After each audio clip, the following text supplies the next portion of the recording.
నుంచే ఎవరు దుష్టి కన్నులు మీ ఇంటికి పడకుండా ఆ భగవంతుడు దుష్టి గణపతి వాడిని సాక్షిభూతంగా వాడిని అంశము చేసుకొని ఈ ఇంట్లో అడుగు పెడుతున్నటువంటి గృహప్రవేశ కాలము అన్ని అవిజ్ఞానాన్ని తొలగించి విజ్ఞానాన్ని తొలగించి అద్భుతమైన లోక జ్ఞానాన్ని ఇంటికి అని చెప్పి గణపతిని ప్రార్థన చేసుకోండి.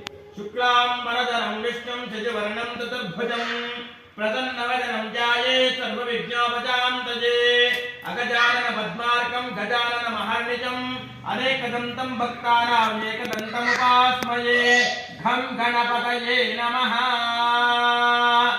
మీ ఇంటి దేవుడు అయినటువంటి వల్లి సేనా సమేతముగా శ్రీ సుబ్రహ్మణ్యేశ్వర